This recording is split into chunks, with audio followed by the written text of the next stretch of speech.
People have to change. That's the whole point of ministry, is enabling people to grow, to develop across the stages of life into more mature and compassionate and loving ways of being in the world.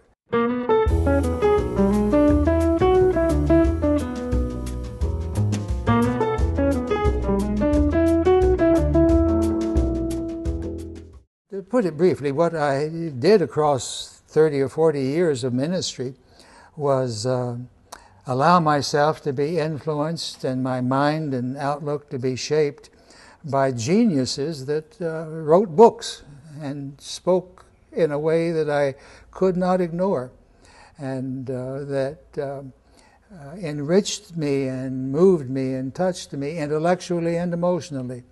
And all of this, of course, filtered through to my ministry, because a person ministers. A congregation gets who you are, not just what your doctrines are. And so I changed radically across the years, and probably there were people who couldn't put up with all those changes and left. As you know, Martin Luther King had put out an appeal for the clergy to come and support him in the work he was doing in Alabama, which was terribly racist and ugly, guard dogs and fire hoses and all the rest.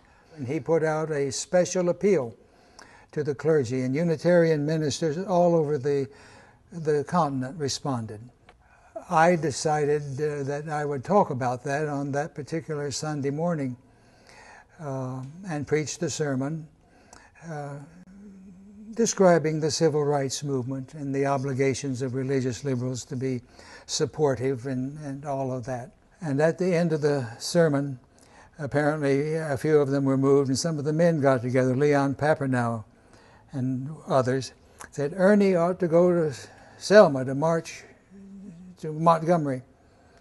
That had not been my thought, but they decided it in a congregational, informal, not formally called, meeting, raised the airfare, and told me to get on an airplane within 24 hours. And I was shocked and somewhat dismayed, but I did it. And it was my job to move people from the airport who were flying into Montgomery into housing provided by the local NAACP. So I drove back and forth from the airport. It turned out that I was being brave. I didn't know it. A white man sitting in the front seat with a car full of black people driving across Montgomery, Alabama, was taboo.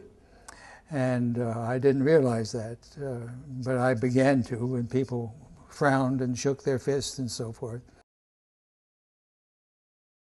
And the tens of thousands of us marched down the main street of Montgomery, Alabama, to the State House, where the governor was supposed to be, but he didn't come out.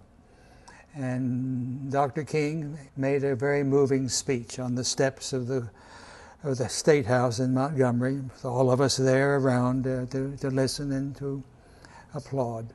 That was my experience at Selma.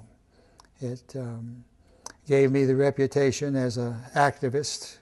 It was Maggie who was the activist, not me, but I gained the notoriety from making the trip, which I'm proud to have done, but I can't take credit for being a militant demanding that my congregation send me.